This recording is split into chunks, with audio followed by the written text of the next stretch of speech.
Polhukam yang selama ini ada itu dipecah dua, ada Menko Politik dan Keamanan, dan satu lagi adalah bertemu Pak Prabowo, singkat sekali, mungkin nggak sampai 3 menit ya. Jadi karena memang sudah kenal sangat lama kepada beliau ya. Tadi beliau mengatakan, Pak Yusril, kita nggak ngomong panjang-panjang lagi, kita sudah kenal sejak puluhan tahun yang lalu. Ya Pak, saya bilang.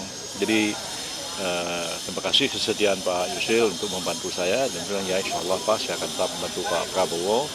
Jadi bidang yang beliau tugaskan itu adalah bidang saya sendiri sebenarnya, terkait di bidang hukum dan hak asasi manusia.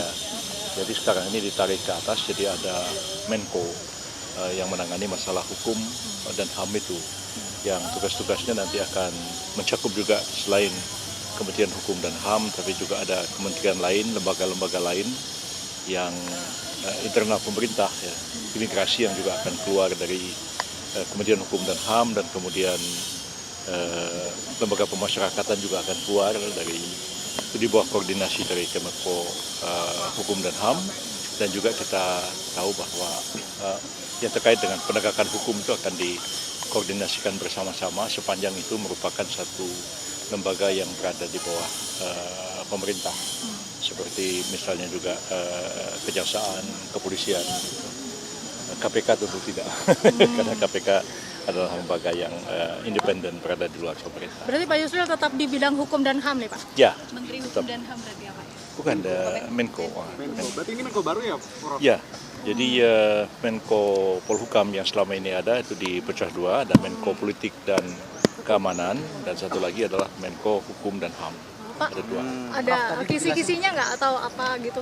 Nggak ada. Tadi dijelasin nggak, Prof, kenapa Polhukam itu kemudian dipecah? Oh, nggak dijelaskan. Dan itu memang sudah didiskusikan sejak lama oleh tim, dan hari ini nggak lagi mendiskusikan masalah itu. Tapi kalau dari pandangan memang semestinya dipecah atau seperti apa, Prof? Ya bisa juga dipecah, karena memang ruang lingkup tugasnya itu memang cukup besar. Kalau sekarang ini ada Menko Hukum dan HAM, memang betul-betul fokus kepada pembangunan hukum dan penegakan hukum itu sendiri.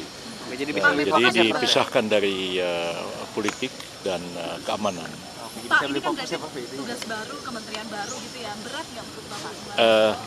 Enggak juga sih sebenarnya, dulunya pun saya sudah menangani masalah yang sama. Masalah hukum dan HAM juga, cuman pada waktu itu di bawah koordinasi dari Menko Polhukam. Jadi bidangnya sih tidak sama sekali baru buat saya. Pak Yusril.